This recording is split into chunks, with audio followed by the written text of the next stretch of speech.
কি বন্ধুরা, তোমরাও কি আমার মতো স্যান্ডউইচ খেতে পছন্দ করো? আমি তো ভীষণই পছন্দ করি, সে চিকেন স্যান্ডউইচ হোক আর ভেজ স্যান্ডউইচ হোক, যাই হোক না কেন। তো দেখো, আমি কিন্তু বাইরে কোথাও ঘুরতে গেলে, ট্রেনে বা বাসে দূরে জার্নি হলে কিন্তু আমি বাড়ি থেকেই স্যান্ডউইচটাই তৈরি করে নিয়ে যাই। আর ঘরের তৈরি করা খাবারই কিন্তু আমার বেশি পছন্দের। নিজের ইচ্ছে মতো সুন্দর করে তৈরি করে নেওয়া যায়। তো আমি কিন্তু এই স্যান্ডউইচটাকেই সবার প্রথমে বেছে নিই।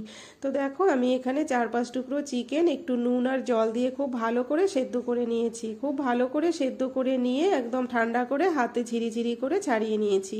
এভাবে ছাড়িয়ে নিয়ে এখন এর উপরে দিয়ে দিলাম 1 চামচ নুন, দিয়েছি বেশ খানিকটা ক্যাপসিকাম কুচি, পেঁয়াজ কুচি, কাঁচা লঙ্কা কুচি, আর দিয়েছি এখানে 1 চামচ গোলমরিচের গুঁড়ো, দিয়ে দিলাম 2 চামচ টমেটো সস, 2 চামচ দিয়েছি মেয়োনিজ, দিয়ে খুব সুন্দর করে মিশিয়ে একটা পুর তৈরি করে নিয়েছি।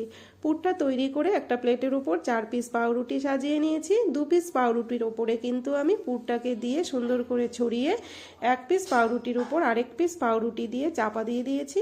এভাবে চাপা দিয়ে একটা গ্যাসের উপরে তাওয়াটা বসিয়ে দিয়ে ওর ওপরে 1 চামচ বাটার ব্রাশ করে দিলাম।